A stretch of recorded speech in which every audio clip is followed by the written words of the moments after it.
Indian setup में अभी तक वेस्ट बंगाल उतना एक्टिव दिखाई नहीं पड़ा है। क्या आप बता सकते हैं कि आप बहुत सारे क्रिकेटर उभर के आ रहे हैं, उसमें से एक मुकेश कुमार है, आकाशदीप है, दो ऐसे तेज गेंदबाज है जो मोहम्मद सामी के साथ अभी बंगाल से इंडिया को रिप्रेजेंट कर रहे हैं। ये 2-3 खिलाड़ी हैं, शाहबाज हैं और अभी सुदीप घरामी बोल के एक खिलाड़ी हैं जो फर्स्ट क्लास क्रिकेट में बहुत रन बना रहे हैं। और अभिषेक पोडेल को हम लोग कैसे भूल सकते हैं, वो दिल्ली कैपिटल्स में अभी one of the promising cricketer. हमारा जो पूल ऑफ टैलेंट्स है ना बहुत है, और ये थोड़ा सा दुर्भाग्य है कि बंगाल क्रिकेट को उतना कवरेज नहीं मिलता नेशनल मीडिया में, जिसकी वजह से जानकारी बहुत लोगों को नहीं है। लेकिन अब जानकारी पाने के लिए और हासिल करने के लिए इन लोगों को आईपीएल में जाके वो इम्पैक्ट दिखाना पड़ेगा बाकी प्लेयरों की तरह। तो मेरे ख्याल से अब वो समय दूर नहीं है जब ये नेशनल न्यूज़ में भी रेगुलर रहेंगे। There was a banter, I remember, between Peterson and MS Dhoni और आप भी उस बैंटर का पार्ट थे। वो स्टोरी आप हमें बताएं। वो देते हैं ना फील्डिंग के पहले आप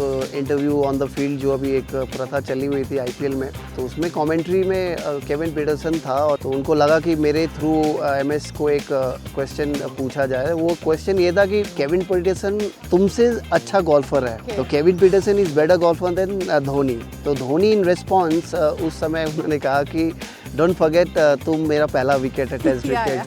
सो that was the banter. We must credit MS की उसका प्रेजेंस ऑफ माइंड इतना अच्छा है और कि उसको तुरंत वो आंसर उसको था पता। तो that was a good banter जो वायरल हो गया। Dhoni is also known for staying काम, जैसा कि हम सभी जानते हैं, captain cool in high pressure situations. Did you ever witness any such movement? वो हमेशा ही दिखता है, वो चेन्नई सुपर किंग्स की जब भी मैचेस होती हैं तब तो दिखता ही है, क्योंकि बिना काम कंपोज्ड रहे आप इतने ट्रॉफीज़ नहीं जीत सकते। और वो देश के लिए भी बहुत सारी ट्रॉफीज़ उन्होंने जीत के दिलाई है। हालांकि सभी का भाग रहता है उस जीत में, लेकिन कप्तान क्रेडिट लेता है। तो ऑब्वियसली बात है, जब कप्तान काम एंड कंपोज रहता है प्रेशर सिचुएशन में, तो फिर फ़ायदा टीम को होती है और उनको खुद को भी होती है। तो बहुत सारे मोमेंट्स ऐसे पिक करना बहुत मुश्किल है, बट एक मोमेंट ऐसा भी है जहाँ उन्होंने अपना आपा खोया है। हम सब हमेशा कंपोज्ड कहते हैं और काम कहते हैं, लेकिन एक आईपीएल मैच में आपने देखा होगा कि वो फील्ड में आके अंपायर्स को चार्ज करने लगे थे। तो हम लोग सभी अच्छे वाली चीज़ें को याद रखते हैं, ऑब्वियसली बात है, बट उनका कभी कभी टेम्पर खोता है ना, तो वो उसे कंट्रोल करने वाला कोई नहीं आता, क्योंकि उसको रोकने वाला कोई बंदा सामने नहीं आता। बिकॉज सबको डर लगा रहता है कि अगर मैं रोकने जाऊँ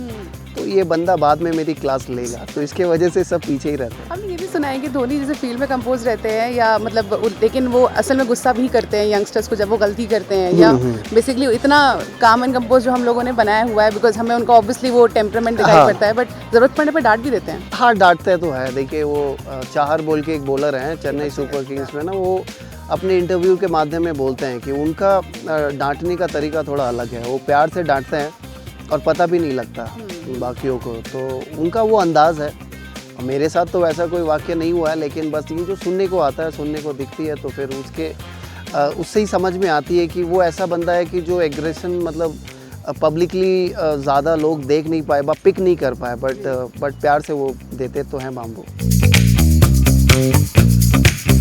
आंद्रे रसेल को रखें आप, सुनील नारायण को रखें, रिंकू सिंह को रखें, आप कप्तान को तो रखेंगे ही, श्रेयस अय्यर को रखें। अब इसमें से एक चॉइस मैं बॉलर को रखना चाहूँगा, हर्षित राणा को, क्योंकि बॉलर्स की थोड़ी सी डिमांड ज़्यादा रहती है और हर्षित राणा जिस तरह से उन्होंने परफॉर्मेंस दी है, और बॉलर इस दौरान मिलना बहुत मुश्किल है, और उन्होंने अंडर प्रेशर सिचुएशन में दिखाया है केकेआर को मैच जिता के कि किस तरह से वो डाल सकते हैं, वेरिएशंस है। तो रिटेंशन में मैं चाहूँगा नीतीश राणा को रखना, क्योंकि नीतीश राणा आपके पूर्व कप्तान रह चुके हैं और ताबड़तोड़ खिलाड़ी भी हैं वो।